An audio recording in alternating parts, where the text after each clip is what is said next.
A paz do Senhor Jesus. Nem sempre o conselho que nós precisamos receber é o conselho que nós estamos aptos para ouvir. Muitas vezes, quando Deus quer nos dar uma direção, uma saída, uma porta de escape, Ele vai falar de um jeito conosco que nós não estávamos preparados para ouvir. Aí que vem o que João Batista disse, que ele cresça e que eu diminua. Provérbios, capítulo 27, verso 5 diz assim: melhor é a repreensão aberta, sincera, honesta, do que o amor encoberto. Fiéis são as feridas feitas pelo que ama, mas os beijos do que aborrece são enganosos. Do versículo 6, Provérbios 7, verso 6, uma das explicações é: um amor difícil é melhor do que a hipocrisia lisonjeira.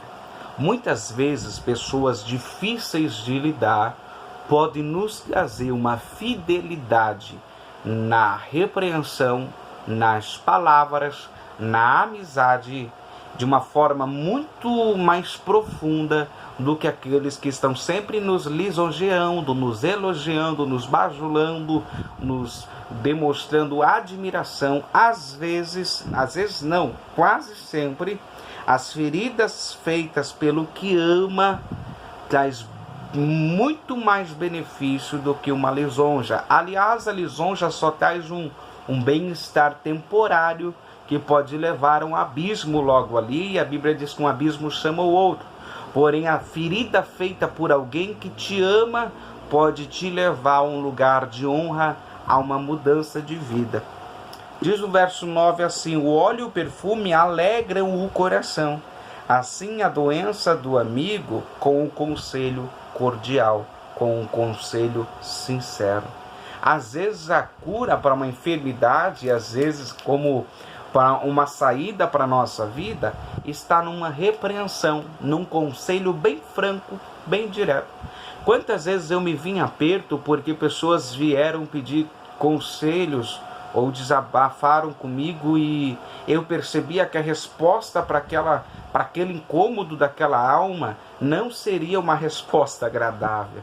E eu dizia: Jesus, e agora? Porque eu vou ter que falar o que essa pessoa não quer ouvir, ou talvez não esteja pronta para ouvir. Muitas vezes as pessoas ouviram, e quando ouviram, se deram bem.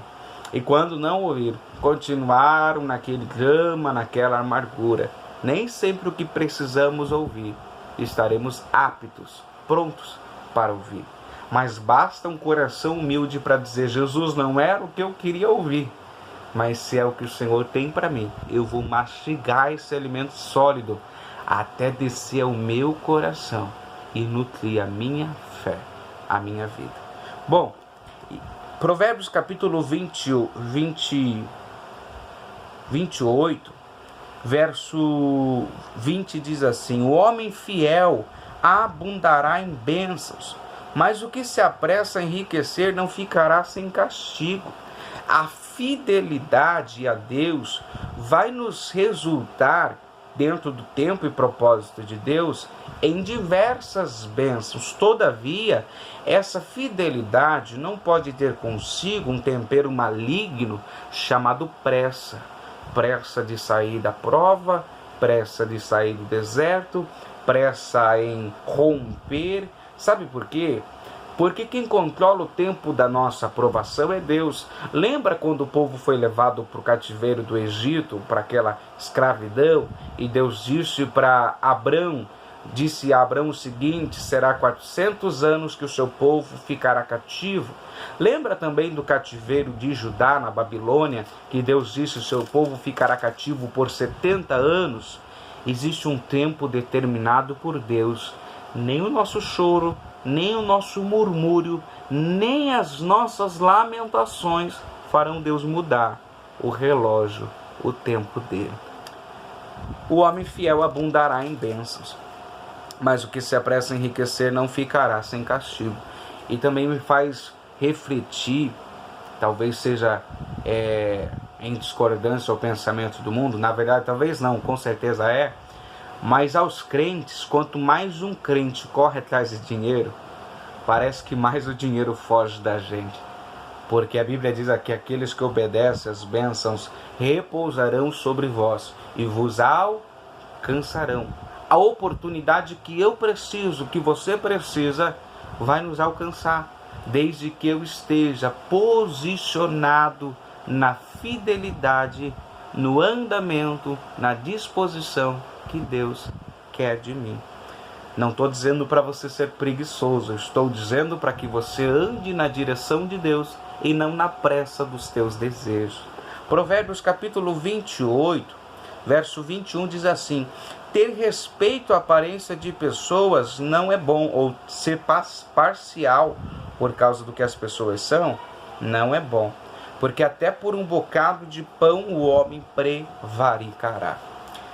É interessante que tem pessoas que, por causa do que os outros são, eles não têm coragem de expor a verdade, o fundamento que Deus propôs a eles, que Deus apresentou a eles.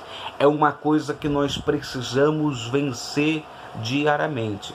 Não fazer acepção de pessoas. Ah, mas eu não posso falar isso para ele, pastor, senão eu vou ferir ele. Ele é meu amiguinho desde a minha infância. Ah, eu não posso falar isso para ela porque essa irmã já me ajudou muito, já me abençoou muito quando eu estava na prova. Irmãos, não importa o que as pessoas já fizeram por nós, quando é o tempo de honrar a verdade.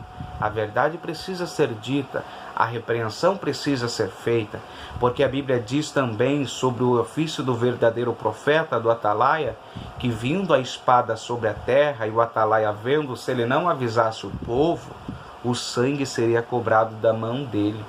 E muitas vezes nós não estamos executando o chamado de irmãos na fé, que é corrigir, admoestar, repreender, direcionar a vida das pessoas só por causa daquilo que elas são para nós. Eu não posso ter medo de perder a tua amizade por causa daquilo que Deus quer que eu te fale e aquilo que a Bíblia requer que eu anuncie a você.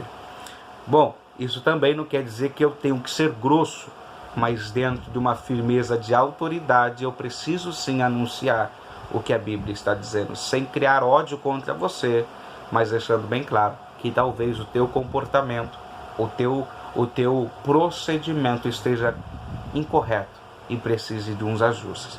Provérbios capítulo 28, verso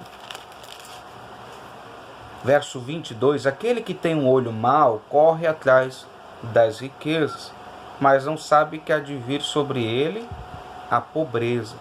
É o que eu disse, quanto mais a gente corre atrás dos bens, mais pobre a gente acaba ficando, mais o dinheiro, as riquezas fogem de nós. E por outro ponto, a Bíblia diz em Provérbios também, que a sabedoria traz na sua mão direita, se não me falha a memória, honra, e na sua mão esquerda riquezas e longevidade. Olha as 3 virtudes, as 3 bênçãos que um homem que busca sabedoria recebe. É então a necessidade de, quando eu estou na prova, de orar como diz a palavra de Deus. Aquele que não tem sabedoria, peça a Deus, que a todos dá liberalmente. Deus não tem um tempo que Ele escolheu para nos dar sabedoria. Deus quer dar a todos, a todo momento, uma porção de sabedoria. E junto com sabedoria virão conquistas, virão saídas, portas de escape. Junto com a sabedoria virá prudência para os meus dias. Bom, Provérbios capítulo 28, verso 23 diz assim: o que repreende ao homem achará depois mais favor do que aquele que lisonjeia com a língua. O que elogia hoje vai receber a recompensa dele hoje, só que vai receber do homem. Mas aquele que repreende a longo prazo receberá favor. Bom, a repreensão nem sempre vai gerar presentes. A repreensão nem sempre vai gerar sorrisos e abraços. A Bíblia diz que aquele que repreende o tolo ganhará um inimigo. Mas a repreensão a longo prazo trará o seu fruto, seja diante de Deus, seja diante dos homens. Quantas vezes eu repreendi alguém com um conselho e aquela pessoa ficou por meses sem falar comigo. e depois de meses voltou agradecendo e louvando a Deus. Deus é bom e quer que a gente fale toda a verdade, somente a verdade. E isso está no caráter de Cristo também. Cristo vê uma mulher saindo com o seu filho, um defunto de uma cidade, ele se encontra com ela e diz bem assim: não chores. Sabe, Cristo não ficava fazendo novelinha, Cristo não ficava de papo furado, Cristo não ficava maquiando o sofrimento, mas Cristo ia direto no alvo e dizia: não chore. Cristo quer resolver a nossa vida, mas para resolver a nossa vida, a gente vai ter que negar e muito a si mesmo. Todo aquele que quiser vir após mim, negue-se a si mesmo, tome a sua cruz e assim me siga. É necessário a gente entender que o posicionamento de Cristo muitas vezes vai confrontar o nosso posicionamento. O que aquela mulher precisava de forma terrena? De mais um ombro amigo para chorar. O que Jesus vê que ela precisava naquele momento? De bom ânimo para vencer. E é isso que a gente precisa entender. Lembra o que tirou, uma das coisas que tiraram o povo da entrada na terra prometida? Os 10 espiões voltaram e falaram, os 12 voltaram e 10 falaram: só tem gigante, nós não venceremos, o povo dessa guerra é forte e nós seremos como gafanhotos diante deles. A Bíblia diz que o coração do povo desmaiou e por causa disso houve da parte do Senhor Deus uma reação. O povo não teve ânimo e não creu. Assim que perdeu o ânimo, não creu que Deus poderia colocá-los lá dentro. E Deus disse: vocês vão rodear o deserto, porque eu não trabalho com gente medrosa, eu não trabalho com gente covarde, eu não trabalho com gente que não tem coragem. Deus quer que a gente tenha coragem. Quem tem coragem, levanta a cabeça, engole o choro, segue adiante, porque sabe que tem um Deus fiel, um papai poderoso que nunca perde uma peleja e que sempre te fará entender o pra quê de algumas situações. Cristo também é abordado por um homem que estava numa discussão sobre herança e ele pede que Jesus venha intermediar aquela questão com o irmão que não estava querendo compartilhar a herança, e Jesus dá uma bronca naquele homem e diz bem assim: acautelai-vos, pois, da avareza, pois a vida do homem não consiste na abundância daquilo que ele possui. Olha que interessante, eu vou com uma crise financeira até Jesus e Jesus: cara, você não tem outra coisa para olhar, não? Você não está percebendo que tua vida não é só isso, não? Tem mais coisa para você viver? Tua vida não consiste nisso. Tem muita coisa aí para você viver como um grande propósito de Deus na tua história. Eu já conversei com irmãos que estavam em depressão por causa de portas financeiras que se fechariam. Não tinha nem fechado ainda, mas o fato do desemprego estar vindo lá adiante já deixava eles depressivos. Bom, e Cristo chega e repreende. Há outro momento que a multidão não tinha o que comer, e quando a multidão não tinha o que comer, Jesus chega para os discípulos e pergunta: o que vocês têm aí? E eles dizem: 5 pães e 2 peixinhos. Cristo abençoa aquilo, dá graças pelos 5 pães e 2 peixinhos, e o povo é alimentado e farto. Cristo não ficava murmurando, lamentando, chorando as questões que estava passando. A outra questão que Pedro vai chegar para Jesus para falar sobre o tributo que estavam cobrando dele, de Cristo, e antes de Pedro falar do assunto, Jesus já corta Pedro e diz assim: de quem deveriam cobrar os impostos dos reis da terra? E Pedro diz dos estranhos, não dos filhos. E Jesus diz: você está certo. Agora vai lá, pesca um peixe que tem um estáter na boca do peixe. Antes de Pedro ficar ali lamentando: Jesus, estão cobrando de nós tanto e tanto de imposto, nós não precisaríamos pagar, povo injusto. Antes de Pedro lamentar, Jesus já diz: Pedro, está ali a solução, pesca lá e paga por mim, paga por você. Quando eu corto o lamento da minha vida, a solução vem mais depressa. Agora tem outra questão também. Jesus chega um homem no tanque de Betesda e ele estava enfermo, paralítico há 38 anos, não sei há quanto tempo no tanque. E quando Jesus chega para ele, queres ficar são? O homem começa a desabafar. Não tem ninguém que quando o anjo desce aqui e mexe nas águas, que me coloque nessas águas para que eu fique sarado. Jesus não entra naquele lamento. Jesus interrompe o homem e diz, levanta e anda, pega a tua cama. Jesus quer interromper os nossos lamentos. Só que às vezes a gente fica viciado em lamentar, viciado em desabafar, viciado em dizer, estou desanimado. Mas na verdade, sabe o que Jesus quer fazer? Quer dar uma sacudida em nós e falar, desperta tu que dormes, eu sou contigo, eu cuido de você, cuidei de você até aqui, por que você está choramingando? É como você falar com um filho que você está carregando no colo e falar para ele assim, filho, não precisa ter medo, o pai está com você, e o filho continua chorando. Jesus está falando isso para a gente, eu estou com você na palma das minhas mãos, eu tenho o teu nome escrito na palma das minhas mãos e você ainda fica chorando, fica lamentando. Espera, confia, adora, louve ao Senhor com todo o teu coração.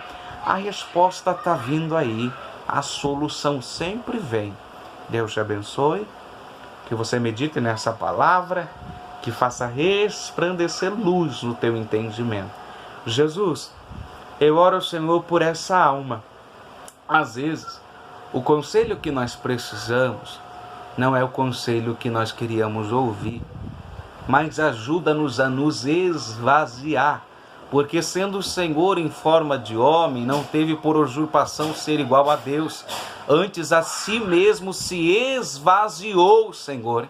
Então, em nome de Jesus, meu Deus, que o Senhor ajude-nos a nos esvaziar, para sermos cheios do conselho de Deus e direcionados pela poderosa mão do Senhor, que ainda que seja por meio de repreensões duras, de palavras que não esperávamos, seja o Senhor guiando os nossos pés. Em nome de Jesus, eu abençoo o entendimento dessa pessoa. Eu abençoo, Senhor Jesus, a disposição de coração dessa pessoa para que ela vá bem, ele vá bem. É em nome de Jesus.